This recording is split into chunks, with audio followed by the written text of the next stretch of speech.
Idia is, by his own admission, scared of people in general, and he seems to particularly dislike it when people pay attention to him. He says that he feels a lot better when his face is hidden by a helmet or mask, and that the mask he wears over his eyes during Glorious Masquerade is like a life preserver in a loud sea of people. He refuses to remove his Halloween costume helmet even to eat during the Halloween event, saying that it is the main reason he is able to keep his cool around the crowds.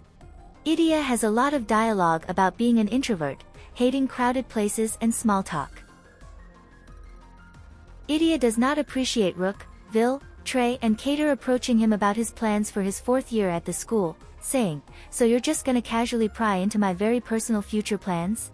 When Trey says he does not need to get defensive, Idia responds, "Then maybe don't talk to me in the first place." When Epel tries to convince him to join a party during the Harveston event, Idia says, sitting at a table with a bunch of complete strangers, "I only need to imagine it to know it would be torture, just run along and enjoy your vapid little party." Epel responds, "That's kind of a rude way to put it." Idia also has several lines about being certain that people talk and laugh about him behind his back. Idia seems particularly insecure about people making fun of his hair and commenting on his lineage. We see Idia shift from talking face-to-face to speaking through his tablet mid-conversation with Jade, Kalim, Ruggy, Epel, Sebek, Vil, Cater, and Epel's grandmother. He explains that he is really not into talking face-to-face, but he might be able to manage it over a board game.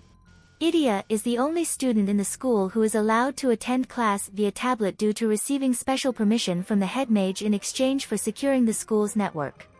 Ortho and Idia have overlapping vignettes where Ortho asks him to attend the school's opening ceremonies with him so that they can make new memories together with Ortho as he is now. Idia agrees in order to make Ortho happy, but he struggles on the day of the event, managing to leave his room but detouring to the school's courtyard before he reaches the mirror chamber. Idia runs into Malleus, who unknowingly insults him by saying, "I simply cannot understand the meaningless things humans do at times." Idia responds, "No matter how hard I grind, I'm locked into the evil route with every bad ending ever and there's nothing I can do about it." Ortho watches the entire exchange from afar, though he cannot hear the conversation. Idia runs back to his room in a panic, while Ortho watches, saying, "That's not the way to the mirror chamber." Idia tries to convince himself that Ortho is better off without him, saying, "I wasn't born with worth and talent like other people, like Mr. Malleus. I'm sure Ortho's having a great time at orientation all by himself." Ortho reaches Idia's room and apologizes for his selfishness, saying that they can hang out in Idia's room like they always do, instead.